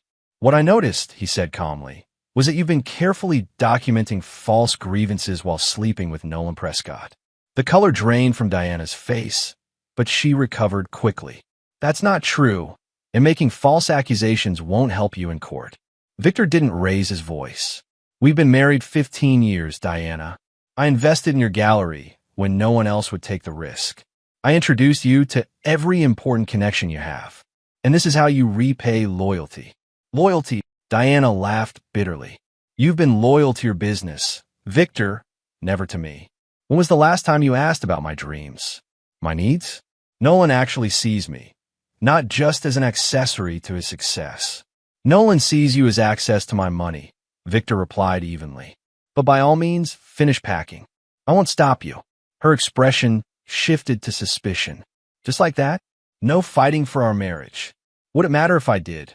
Diana zipped her suitcase. My lawyer says I'm entitled to half of everything. The prenup is outdated and can be challenged based on your controlling behavior. I've documented everything. Yes, Victor said. I know exactly what you've documented. Something in his tone made Diana pause, but she grabbed her suitcase and headed for the door. The court date is already set. Try not to make this uglier than it needs to be. After Diana left, Victor poured himself a whiskey and made a call to Howard. She served the papers and moved out, he said. Staying with Prescott, I assume. She's confident about breaking the prenup. Their filing was creative, Howard admitted. The judge assigned to the case is Harriet Coleman. She has a history of favoring wives in high-net-worth divorces, especially when emotional abuse is alleged. Then we have work to do, Victor replied. Implement Phase 1. The following week, Diana was unpleasantly surprised when her gallery's main supplier suddenly canceled their contract, citing business restructuring. 3 major clients postponed significant purchases. The gallery's insurance company initiated a routine audit that required extensive documentation. None of these setbacks could be directly traced to Victor, yet they created immediate financial pressure. Meanwhile, Victor appeared to be floundering. He responded to the divorce petition with a standard request for adherence to the prenuptial agreement, but otherwise made no aggressive legal moves. He looked tired in public, inspiring sympathetic glances from mutual friends who had heard Diana's version of events. He's falling apart, Diana told Nolan over dinner, showing him a text from a friend who had seen Victor at a business lunch. Howard says he's not even fighting the financial discovery requests. Nolan raised his wine glass. To new beginnings. I told you he wouldn't know what to do without you managing the social aspects of his life. What neither of them knew was that Victor had opened a new front in the war. Max had discovered that several pieces in Diana's gallery had questionable provenance. Specifically, artwork that Nolan had sourced through his international contacts. Victor had quietly commissioned authentication experts to examine documentation and ownership histories. At the first preliminary hearing, Diana sat confidently beside her attorney, Valerie Winters, a shark-like divorce lawyer known for extracting maximum settlements. Victor arrived with just Howard, lacking the team of lawyers Diana had expected. Judge Coleman frowned at Victor throughout the proceedings, particularly when Valerie presented Diana's detailed records of alleged emotional manipulation. Additionally, Your Honor, Valerie argued, Mr. Sullivan's business success was only possible due to my client's unwavering support and sacrifice of her own career aspirations. The gallery she eventually established was a mere fraction of the creative potential Mrs. Sullivan set aside to support her husband's ambitions. Victor noticed Diana dabbing at her eyes with a tissue, a performance he once would have found convincing. "Mr. Sullivan," Judge Coleman addressed him directly, "do you understand that Montana law considers marriage an equal partnership? Your wife's contributions, while perhaps not directly financial, enabled your success." "I understand completely, Your Honor," Victor replied respectfully. "I founded Sullivan Construction before our marriage, but I've never denied my wife's support was valuable." The hearing concluded with temporary arrangements heavily favoring Diana, substantial monthly support, continued use of their vacation property, and a freeze on major business assets, pending final settlement. Outside the courthouse, Diana couldn't contain her triumph. "The judge believed my lies. You get nothing. The kids hate you," she shouted as they left the courthouse steps. Though they had no children, her rehearsed script slipping in her moment of perceived victory. "I won." She spat on his shoes for dramatic effect. Victor said nothing, his face impassive. Then Diana's phone rang. It was Valerie. "Bad news," Victor heard as he turned to leave. "The judge received a package from Mr. Sullivan, and it's not good for us. Don't do anything stupid now." As Victor walked to his car, the faintest smile crossed his lips. Phase 2 was now in motion. Chapter 4. The Package. Judge Harriet Coleman sat alone in her chambers, staring at the contents of the package spread across her desk. What had seemed like a straightforward high-net-worth divorce case had just become significantly more complex. The package Victor Sullivan had submitted contained meticulously organized evidence. Authenticated text messages between Diana Sullivan and Nolan Prescott discussing their plan to fabricate abuse claims. Financial records showing Diana had been siphoning gallery funds into a personal account. Statements from household staff contradicting Diana's timeline of events. And most damning, a journal in Diana's handwriting detailing their scheme to take Victor for everything he's worth. A knock at her door interrupted her thoughts. Her clerk entered with another folder. "The supplemental filing from Mr. Sullivan's attorney just arrived, Your Honor." This second package contained evidence that 3 valuable paintings in Diana's gallery, sourced by Nolan Prescott, had questionable provenance. External authentication experts had provided affidavits suggesting they might be sophisticated forgeries. Judge Coleman removed her glasses and pinched the bridge of her nose. She had initially sympathized with Diana Sullivan, finding Victor's calm demeanor somewhat cold. Now she wondered how much her own biases had influenced her preliminary ruling. She picked up the phone to call both attorneys for an emergency hearing. Across town, Diana paced in Nolan's stylish loft apartment, her face flushed with anger. "What exactly did Victor submit?" she demanded as Nolan poured her a glass of wine with slightly trembling hands. "Valerie doesn't know yet," Nolan replied. "The judge sealed it temporarily, but she said it's bad, really bad. Valerie warned we might need to prepare for a complete reversal of the temporary orders." Diana hurled the wine glass against the wall, red liquid streaming down like blood. "That's impossible.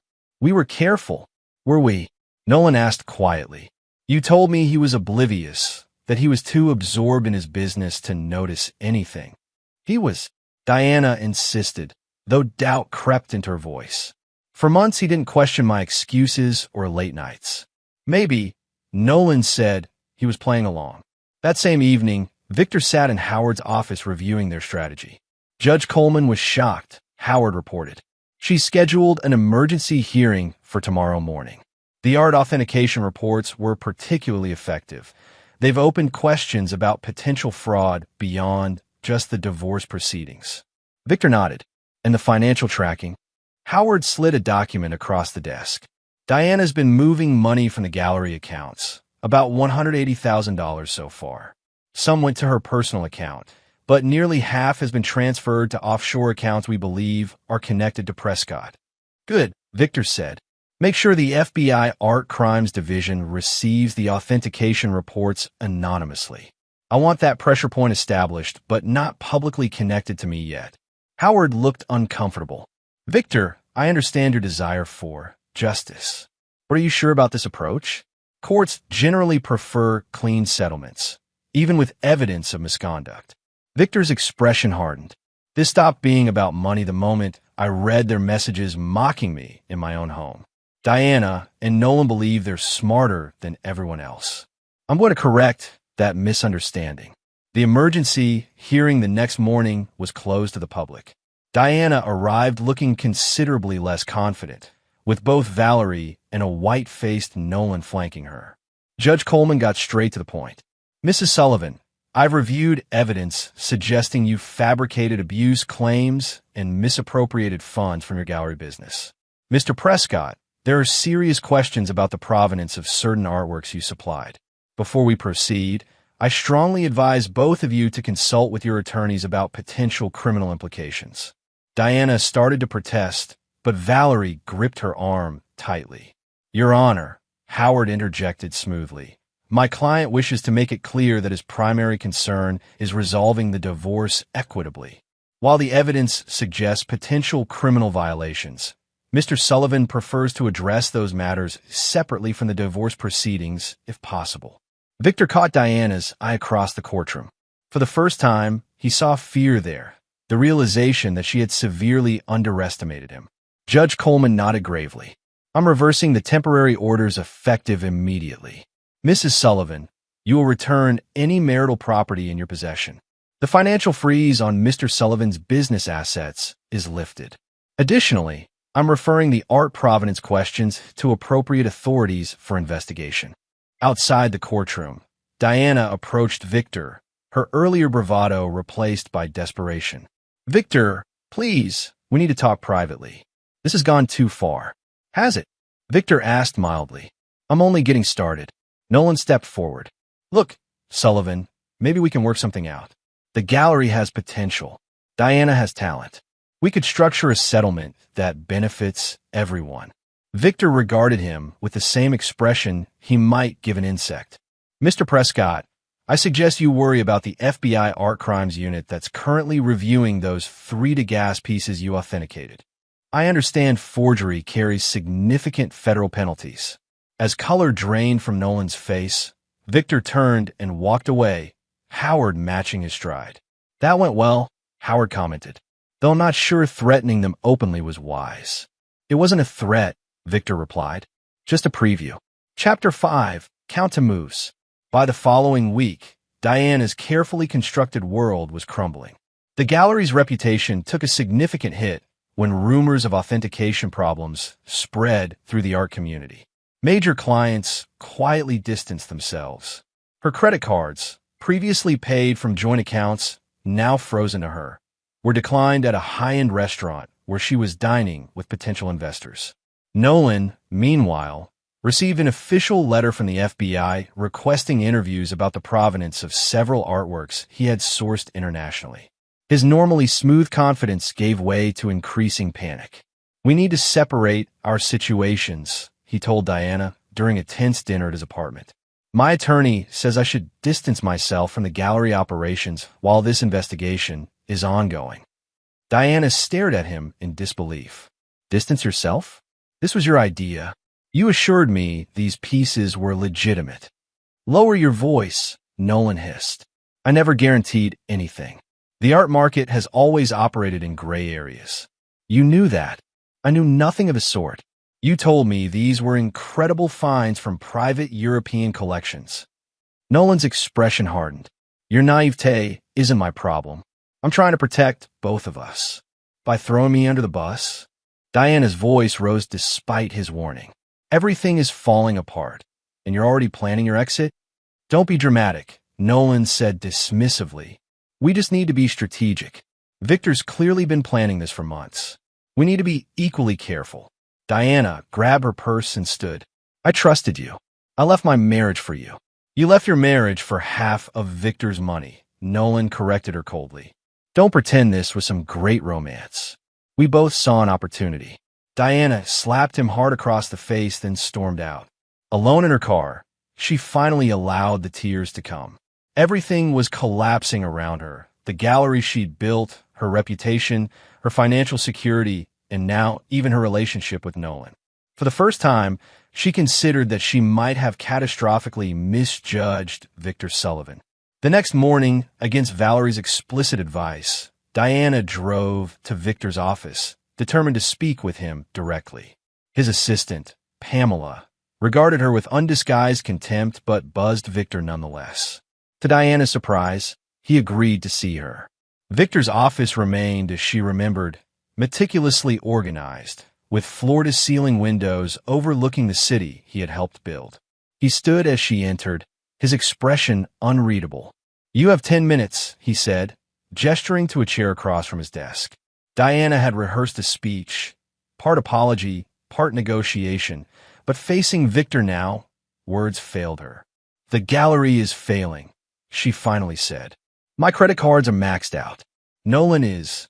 She trailed off, showing his true colors. Victor suggested, his tone almost conversational.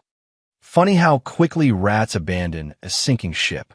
"I made a mistake," Diana admitted, swallowing her pride. "A terrible mistake. But destroying everything I've worked for won't fix anything." Victor leaned back in his chair.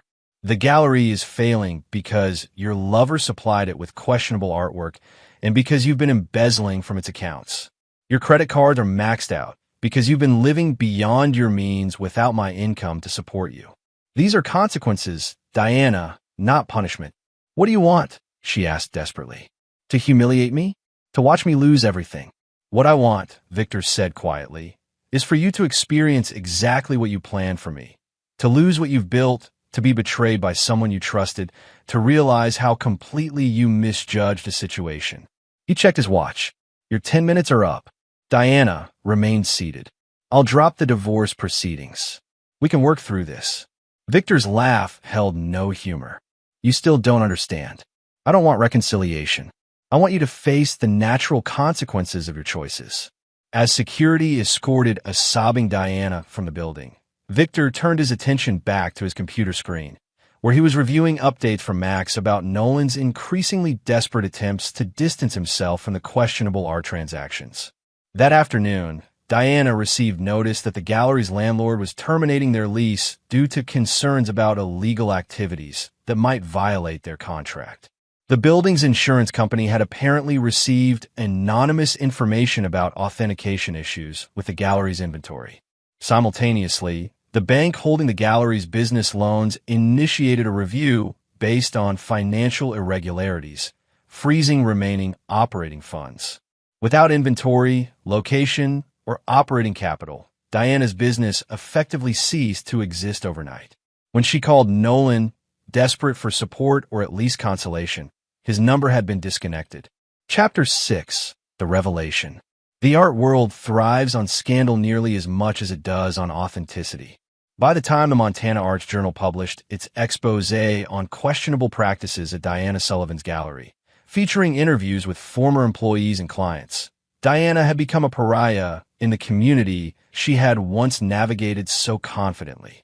The article stopped short of outright accusations, but raised enough questions about both Diana's business practices and Nolan's authentication methods to ensure neither would work in fine art again without significant rehabilitation.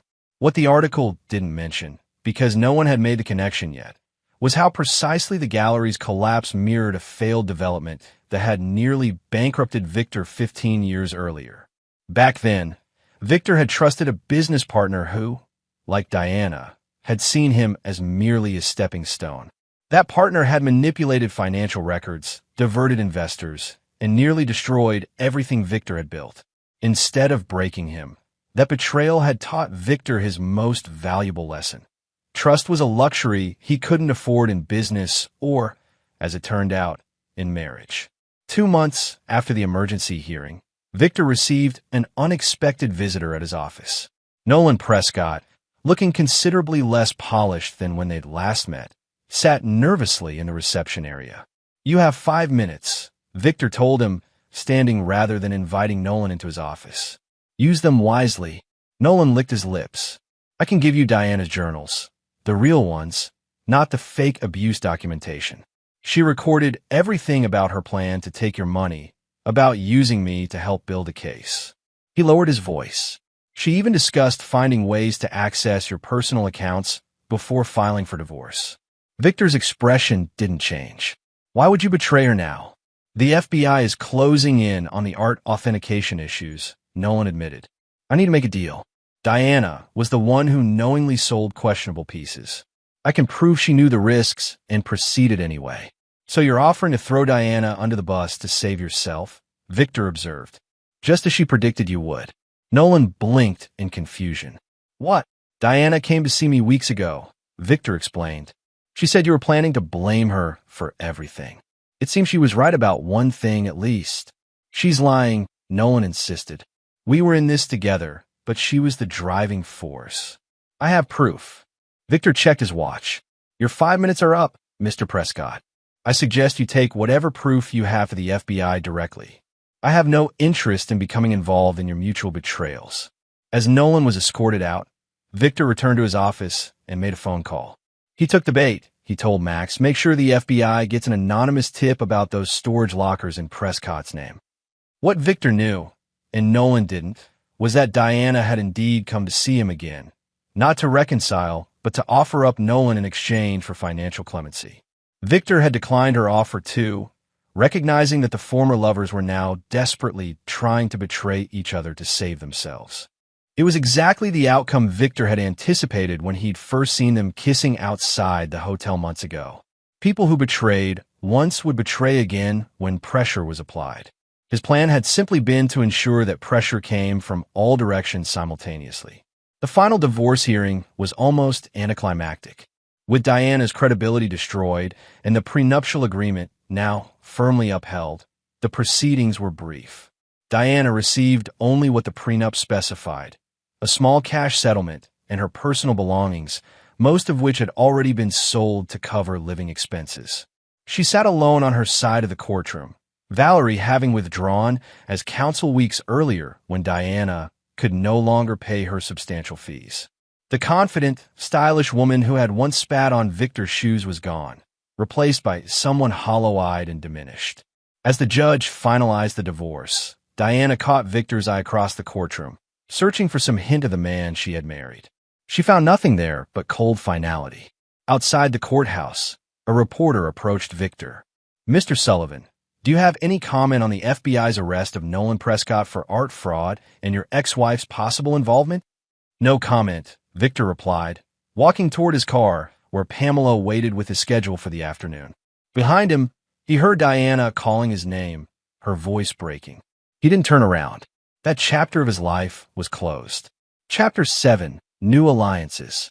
6 months after the divorce, Victor stood on the balcony of his Tokyo hotel suite, watching the city lights flicker like stars fallen to earth.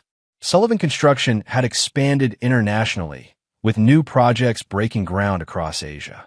The company's value had nearly doubled. His phone buzzed with a text from Audrey Keller, the brilliant architectural engineer he'd hired to oversee the Asian expansion. They had developed an easy professional rapport that had gradually extended into dinners that ran late into the evening, discussing not just business but art, philosophy, and their respective views on integrity. Tokyo Tower looks spectacular at night, Audrey had texted, along with a photo from her own hotel balcony 15 floors below his. Better with company, he replied, surprising himself with the invitation implicit in those words. While he waited for her response, Victor reviewed a news alert on his tablet. Nolan Prescott had been sentenced to 7 years for art fraud, with additional charges related to money laundering still pending. Diana's name appeared in the article as a former gallery owner who cooperated with investigators, though her cooperation had come too late to salvage either her reputation or her freedom. After testifying against Nolan, Diana had been charged with lesser financial crimes. She had accepted a plea deal, 3 years probation, significant fines she couldn't pay, and community service. The last Victor had heard, she was working as a clerk in a frame shop in a small Idaho town, about as far from the glamorous art world as one could get. Victor felt no satisfaction in these developments, only a cold certainty that justice had been served. He had not ruined Diana and Nolan. They had done that themselves. He had merely ensured their actions had consequences. A knock at his door interrupted his thoughts. Audrey stood there, elegant in a simple black dress, her dark hair loose around her shoulders. "I thought we might enjoy the view together," she said with a small smile. Later, as they shared wine on the balcony, Audrey asked the question most people were afraid to voice. The divorce, the gallery collapse, Prescott's arrest. Did you orchestrate all of it? Victor considered her for a long moment. I created pressure points, he finally said. What happened after that was the natural consequence of who they were. Audrey nodded, accepting this answer without judgment. My ex-husband cheated with my business partner. When I found out, I was so angry I could barely function. You seem so controlled. Anger is a luxury for people who lack patience, Victor replied. Revenge isn't about emotion. It's about strategy. Is that why you're here in Tokyo? Strategy? Victor looked out at the glittering cityscape. Partly, but also because life continues. Diana and Nolan were a chapter, not the whole story. Audrey touched his hand lightly. I like that philosophy. Too many people get stuck in their worst chapters. For the first time in over a year, Victor felt something like peace. Not happiness. He was too realistic to expect that so soon, but perhaps the potential for it somewhere in the future. Back in Montana, construction began on Victor's newest project, a modern art center built on the site of Diana's failed gallery. The irony wasn't lost on those who knew their history, though Victor described it publicly as simply addressing a community need. Local artists were thrilled by the facility's plans for affordable studio space and mentoring programs for disadvantaged youth. Precisely the kind of community engagement Diana had always dismissed as unprofitable. Among the center's first hires was Lisa Harlow, Diana's younger sister, who had been estranged from Diana for years due to what Lisa described as Diana's self-centered approach to family. Lisa had reached out to Victor after the divorce, initially to apologize for her sister's behavior, and eventually to discuss her own ideas for community arts education. Are you sure you want me involved? Lisa had asked when Victor offered her the position of education director. People will talk. People always talk, Victor had replied. What matters is what we build. The Sullivan Arts Center broke ground on a crisp autumn morning, with local officials and arts community leaders gathered for the ceremony. Victor stood slightly apart from the crowd, watching as Lisa eloquently described the center's mission to reporters. His phone buzzed with a text from Howard. Nolan Prescott requesting meeting. Claims to have important information. Advised against but thought you should know. Victor deleted the message without responding. Whatever game Prescott was playing from prison held no interest for him. That story was finished. Chapter 8. Unexpected Return. On the first anniversary of his divorce, Victor returned home from a business trip to find Pamela looking unusually concerned. Mr. Sullivan, there's someone waiting in your office. She insisted it was urgent and personal. Victor raised an eyebrow. She, Tessa Harlow, Pamela said. She says she's your former sister-in-law. Victor frowned. Diana had never mentioned another sister besides Lisa. Call security to stand by, he instructed, then headed to his office. The woman who rose from the visitor's chair was strikingly similar to Diana in coloring, but different in every other way. Where Diana had been polished and perfect, this woman had a natural, almost wild quality about her. Mr. Sullivan, she said, extending her hand. I apologize for the intrusion. I'm Tessa Harlow, Diana's half-sister. We've never met because I've been overseas for most of my adult life. Victor shook her hand, but remained standing. What can I do for you, Ms. Harlow? It's actually what I can do for you, Tessa replied, opening her bag and removing a thick manila envelope. Diana sent me these from Idaho with instructions to deliver them to you directly. Victor made no move to take the envelope. Whatever game Diana is playing now, I'm not interested. Tessa placed the envelope on his desk. I understand your reluctance. Diana and I have never been close, different mothers, different values. But she insisted these documents were important to you personally. She stepped back. My obligation ends with delivery. What you do with them is your business. After Tessa left, Victor stared at the envelope for a long moment before finally opening it. Inside were documents he immediately recognized. Ownership certificates for the 3 questionable Degas pieces from Diana's gallery. But these weren't the certificates Nolan had provided. These were authentic verification documents showing the pieces were legitimate, apparently suppressed by Nolan to artificially inflate their value through rarity. Along with the certificates was a handwritten note from Diana. Victor, these won't repair what I destroyed, but they might help you understand what really happened. Nolan convinced me the art world required strategic ambiguity to maximize profits. I was foolish and greedy enough to believe him. The paintings are real. The FBI investigation was based on falsified evidence, some of which I believe you might have provided. If you're reading this, you've won completely. I hope it brought you peace. Diana. Victor set the documents aside, unsure what to make of this development. If Diana was telling the truth and the documentation appeared genuine, then part of Nolan's conviction had been based on incorrect evidence. Victor had assumed the art fraud allegations were legitimate, focusing his efforts only on ensuring they came to light. The thought that he might have inadvertently facilitated false charges was uncomfortable. Victor Sullivan played hardball, but he had always prided himself on operating within ethical boundaries, even when seeking justice. He called Howard. I need you to verify some documents, and I need everything we have on the Degas authentication evidence. After a thorough investigation revealed Diana was telling the truth about the artwork, Victor faced a difficult decision. Correcting the record would help Nolan Prescott, a man who had still committed other financial crimes. Remaining silent would mean being complicit in a false conviction. Victor ultimately chose integrity over vengeance. He anonymously submitted the authentic certificates to the FBI with an explanation of their provenance.